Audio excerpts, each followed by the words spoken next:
There is a reason why most people spend their entire lives chasing money and never seem to catch it. And there is a reason why a small number of people quietly accumulate fortunes so large that generations after them never have to worry about money again. The difference is not intelligence, it is not luck, and it is certainly not hard work alone. Because if hard work created wealth, the richest people in society would be construction workers, farmers, factory employees, and people working double shifts every week. But that is not what we see. Instead, we see a completely different pattern. The people who build extraordinary wealth play by a different set of rules. Rules that are rarely taught. Rules that most people never discover. Rules that John D. Rockefeller understood better than almost anyone who has ever lived. At his peak, Rockefeller controlled an empire so vast that his name became synonymous with wealth itself. Not success, not business, wealth. Even today, more than a century later, people still use his name as a symbol of financial power. But what makes Rockefeller truly fascinating is not how much money he made. It is how he thought. Because before he became one of the richest men in history, he was simply a young man with a notebook. A young man obsessed with numbers, obsessed with discipline, obsessed with understanding how money actually moved through the world. While others focused on earning, Rockefeller focused on systems. While others focused on today, Rockefeller focused on decades. While others looked for opportunities, Rockefeller built machines that created opportunities automatically. And that is why his fortune became so enormous. Most people study what wealthy people buy. Rockefeller studied what creates wealth in the first place. Today, I want to share 5 principles that helped build one of the greatest financial empires in history. Not motivational quotes, not get-rich-quick fantasies. Not unrealistic promises. These are principles rooted in how wealth is actually created. And if you truly understand them, you will begin to see money differently. You will begin to notice why some people remain trapped financially for decades, while others steadily move toward freedom. Because wealth is not random, it leaves clues, and Rockefeller left many. Let's begin with the first principle. Principle number 1, own the river, not the bucket. One of the greatest mistakes people make is focusing on individual transactions. Rockefeller focused on the flow. Think about how most people approach money. They look for a better paycheck, a promotion, a new client, a bigger sale, a single opportunity, a single win, a single bucket of water. Rockefeller thought differently. He wanted the river. When the oil industry exploded during the late 19th century, thousands of people rushed in hoping to get rich. They saw oil. Rockefeller saw infrastructure. They saw barrels. Rockefeller saw transportation. They saw individual profits. Rockefeller saw systems. That difference changed everything. Because eventually, the people chasing individual profits became dependent on market conditions. But Rockefeller built structures that benefited regardless of who succeeded. He controlled refineries, transportation agreements, distribution networks, supply chains, the flow itself. And this reveals an important lesson. Most people spend their lives chasing money. The wealthy spend their lives controlling where money flows. There is a massive difference. Imagine 2 people. The first person works harder every year. They earn more income. They get raises. They improve their career. Nothing wrong with that. But every dollar still depends on their personal effort. Now imagine someone else who builds a system, perhaps a business, perhaps a media brand, perhaps software, perhaps investments, perhaps intellectual property. At first, progress is slower. But over time, something changes. The system starts producing results independently. Now money arrives because the system exists, not because the person worked another hour. This is exactly how wealth begins to separate itself from labor, and Rockefeller understood this early. One of his famous beliefs was that organized effort always defeats scattered effort. Think about that carefully. Organized effort, not more effort, not harder effort. Organized effort. Most people are constantly busy, but very few people are organized around creating leverage. They spend years improving their ability to carry buckets. Rockefeller would ask a different question. Where is the river? Where is the system? Where is the flow? Where is the mechanism that keeps producing value long after the initial effort is finished? That is how wealth compounds, not through isolated victories, through structures. The modern world gives us countless examples: subscription businesses, software companies, content ecosystems, licensing agreements, investment portfolios, digital assets, royalties. These are all rivers. The problem is that most people never think this way. They are trained to think transactionally. Get paid, spend, repeat. Get paid, spend, repeat. And decades disappear. Rockefeller's mindset was fundamentally different. Every decision led back to one question. Does this increase my control over future cash flow? Not immediate money, future money. Not today's reward, tomorrow's leverage. And that distinction changes everything. Because once you start thinking this way, you stop chasing opportunities randomly. You begin evaluating them strategically. You stop asking, how much can I make today? And start asking, what can I build that continues producing value for years? That single shift separates consumers from builders, workers from owners, temporary success from lasting wealth. And that brings us to the second principle. The principle that transformed Rockefeller from a successful businessman into an empire builder. A principle that most people completely ignore because it requires patience, and patience is becoming increasingly rare. Principle number 2, play decades while others play days. One of the most dangerous financial habits in the modern world is short-term thinking. People want immediate results, immediate profits, immediate validation, immediate success. The problem is that wealth rarely works that way. In fact, the greatest fortunes in history were often built through patience that bordered on obsession. Rockefeller understood something that most people never fully grasp. Time is not the enemy. Time is the asset. While others focused on what would happen next month, Rockefeller focused on what would happen 10 years later. While competitors chased quick profits, he reinvested relentlessly. While others celebrated temporary victories, he quietly strengthened foundations. This is why so many people fail financially. Not because they lack opportunity, because they lack endurance. They quit before compounding begins, and compounding is where the magic happens. Most people understand compound interest mathematically.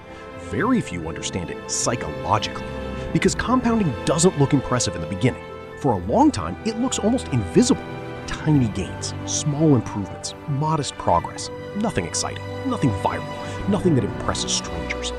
But then, something extraordinary happens. The curve begins to bend, momentum begins to appear, results begin to accelerate, and suddenly, people call it luck. But it was never luck. It was accumulating patience. Rockefeller lived by this principle. Every refinery improved efficiency. Every strategic acquisition strengthened the network. Every year of disciplined expansion increased his advantage. Individually, these actions seemed small. Together, they created one of the most powerful business empires the world had ever seen. And the lesson applies far beyond business. Skills compound, reputation compounds, knowledge compounds, relationships compound, capital compounds, audiences compound, trust compounds. The problem is that modern culture constantly pushes people toward immediate gratification. Everyone wants the harvest. Few people want the planting season. And yet every meaningful form of wealth requires planting long before harvesting. The investor who becomes wealthy is often the one who remained consistent when nobody was watching. The entrepreneur who succeeds is often the one who continued building while everyone else became distracted. The creator who grows is often the one who kept publishing long after others gave up.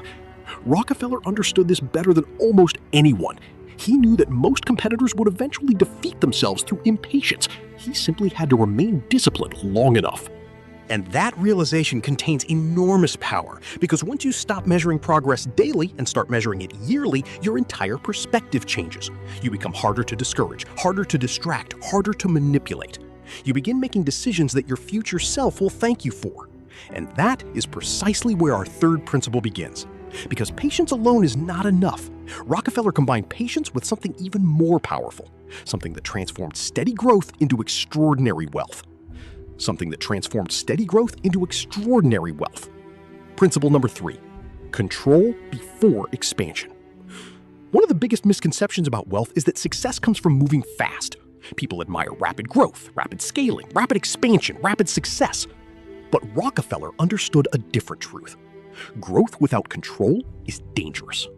In fact, some of the biggest financial disasters in history happened because people expanded before they built stable foundations. The world celebrates speed. Rockefeller celebrated control. Think about what happens when most people start making more money. Their lifestyle expands, their expenses expand, their commitments expand. Everything grows except the systems needed to support that growth. The result is predictable. More stress, more pressure, more complexity, more financial fragility. From the outside, they appear successful. Inside, everything becomes unstable. Rockefeller refused to operate this way. Before he expanded, he optimized. Before he scaled, he strengthened. Before he acquired more, he improved what he already owned. This principle became one of the foundations of Standard Oil. While competitors rushed to grow, Rockefeller obsessed over efficiency. He studied costs, transportation, operations, waste, margins. Every tiny improvement mattered. Because he understood something that most people miss. Profit is not created by revenue alone. Profit is created by control. A business earning $10 million while wasting enormous amounts of money is weaker than a business earning half as much but operating efficiently. The same applies to personal finances. Many people focus entirely on increasing income. Very few focus on increasing control. They chase bigger paychecks while ignoring spending habits. They seek new opportunities while neglecting existing assets. They focus on expansion while neglecting structure. And eventually, the structure collapses. This is why financial discipline is so powerful. Discipline creates options. Lack of discipline creates dependence. Rockefeller knew exactly where his money was going. He knew his numbers. He understood costs at a level that many competitors never bothered to learn. And because of that knowledge, he could make decisions with confidence, while others operated on emotion. This is where many people sabotage themselves. They make financial decisions emotionally. They invest emotionally, spend emotionally, borrow emotionally, panic emotionally. But wealth is rarely built emotionally. Wealth is built systematically. Imagine trying to captain a ship through a storm while refusing to look at the map. That is exactly how many people manage money. They hope, they guess, they react, and then they wonder why progress feels unpredictable. Rockefeller would never accept that. He believed clarity creates power. Because when you understand the system, you can improve the system. And once you improve the system consistently, growth becomes inevitable. This is why I want you to ask yourself a difficult question. If your income doubled tomorrow, would your financial life actually improve? Or would your current habits simply scale with it? Because many people don't have income problems, they have control problems. And control always comes before expansion, always. Now let's move to the fourth principle, the principle that separates people who earn money from people who build fortunes, a principle that Rockefeller practiced relentlessly throughout his entire life. Principle number 4, make money work harder than you. Most people spend their lives working for money. The wealthy eventually reverse the relationship. Money begins working for them. At first this sounds simple, almost obvious, but very few people truly understand the implications. Because there comes a point where effort alone can no longer create significant wealth. You can only work so many hours. You can only take on so many projects. You can only trade so much time. Eventually, you hit a ceiling, and that ceiling becomes visible to everyone who relies entirely on labor. Rockefeller recognized this reality early. He understood that every dollar had potential beyond its immediate value. A dollar could be spent, or it could be deployed. Most people spend. The wealthy deploy. That difference sounds small, but over decades it becomes enormous. When Rockefeller earned profits, he didn't view them as rewards, he viewed them as resources. Resources capable of producing even more resources. This mindset is one of the most important shifts anyone can make, because wealth grows exponentially when money starts generating money. Think about how most people react to financial success. They earn more, then they upgrade everything. Bigger house, better car, more consumption, more status purchases, more expenses disguised as achievements. The problem is that consumption rarely creates wealth. Assets create wealth. Ownership creates wealth. Systems create wealth. Investments create wealth. Rockefeller understood that every dollar consumed today was a dollar. The wealthy often appear patient because they understand this. They see every decision through a longer lens. Instead of asking, what can this money buy today? They ask, what can this money become? That single question changes everything, because once you start thinking this way, your priorities begin shifting. You stop seeking temporary satisfaction. You start seeking productive assets. You stop focusing on appearance. You focus on ownership. You stop chasing symbols of wealth. You start building actual wealth. And there is a huge difference between the two. The modern world constantly encourages spending, advertisements, social media, status culture, comparison. Everything pushes people toward consumption. Very little encourages ownership. Yet ownership is where financial freedom begins. The owner of assets plays a completely different game than the consumer of assets. One accumulates leverage, the other accumulates expenses. One builds future cash flow, The other builds future obligations. Rockefeller spent decades strengthening assets that generated value repeatedly. That is why his wealth continued growing long after individual transactions were forgotten. And this brings us to a realization that many people find uncomfortable. The wealthy are not necessarily better at earning. They are often better at keeping, deploying, and multiplying what they earn. That distinction matters, because earning creates opportunity, but multiplication creates fortunes. And that leads directly into the final principle, perhaps the most important principle of all, the principle that sits underneath every other lesson we have discussed, the principle that transformed Rockefeller from a successful businessman into a symbol of wealth itself. Principle number 5, think like a steward, not an owner. This may sound surprising, because most people assume Rockefeller thought constantly about possession, control, ownership, accumulation. But one of the most powerful ideas behind long-term wealth is understanding that money itself is temporary. The truly wealthy think differently. They think beyond themselves, beyond today, beyond immediate gratification, beyond their own lifetime. They think in generations, and that perspective changes everything. Most people make decisions based on short-term comfort. A wealthy builder makes decisions based on long-term consequences. That is why empires can survive decades, sometimes centuries, because they are designed with a longer horizon. Rockefeller understood this deeply. He knew that building wealth was not simply about consumption. It was about stewardship, protecting resources, growing resources, passing resources forward, creating structures capable of lasting far beyond a single lifetime. And that is where true wealth becomes different from ordinary income. Income pays bills. Wealth shapes futures. Income affects today. Wealth influences generations. That distinction is enormous, because when you begin thinking like a steward, your priorities change immediately. You stop asking, how much can I take? And start asking, how much can I build? You stop focusing on extraction. You focus on creation. You stop chasing quick wins. You focus on durable advantages. And that mindset creates a completely different life trajectory. Most people underestimate how powerful this shift can be, because once you adopt it, every decision becomes clear. Every investment becomes clear. Every opportunity becomes clear. Every risk becomes clearer. You stop reacting to temporary circumstances. You start acting according to long-term vision. And that is exactly how extraordinary wealth is created. Not through luck, not through shortcuts, not through secrets hidden from the world, but through principles practiced consistently over long periods of time. When you step back and look at Rockefeller's life, a pattern emerges. He did not simply make money. He built systems. He controlled flow. He practiced patience. He prioritized efficiency. He multiplied capital. And he thought in decades while others thought in days. Those principles are still available today. The industries have changed, the technologies have changed, the opportunities have changed, but the underlying rules remain remarkably similar. And that is why studying people like Rockefeller remains so valuable. Because while the world constantly changes, the foundations of wealth rarely do. Because while the world constantly changes, the foundations of wealth rarely do. This is the part most people fail to understand. They believe wealth is created by timing, or connections, or talent, or luck. And yes, those things can matter, but they are rarely the foundation. The real foundation is mindset, the lens through which you see value, the lens through which you see time, the lens through which you see money itself. That is what separated Rockefeller from ordinary people. Not just intelligence, not just ambition, not just discipline. He saw the world differently. And once you understand that, everything starts becoming clearer. Rockefeller understood that wealth is not built by chasing every opportunity. It is built by identifying the right opportunities and committing to them deeply. He understood that money follows value, that value grows through systems, that systems become powerful through control.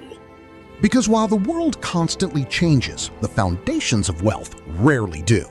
This is the part most people fail to understand. They believe wealth is created by timing, or connections, or talent, or luck. And yes, those things can matter, but they are rarely the foundation. The real foundation is mindset, the lens through which you see value, the lens through which you see time, the lens through which you see money itself. That is what separated Rockefeller from ordinary people. Not just intelligence, not just ambition, not just discipline. He saw the world differently. And once you understand that, everything starts becoming clearer. Rockefeller understood that wealth is not built by chasing every opportunity. It is built by identifying the right opportunities and committing to them deeply. He understood that money follows value, that value grows through systems, that systems become powerful through control. Alignment between your time and your vision. Rockefeller understood this at a level most people never do. That is why he became more than rich. He became powerful. Because wealth, when built properly, creates options. And options create freedom. Freedom to choose, freedom to move, freedom to think clearly, freedom to operate without desperation. That is what most people actually want. Not money itself, freedom. Money is simply the tool.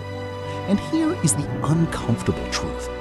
Most people spend their entire lives chasing money, while ignoring the behaviors that create freedom. They increase income, but not control.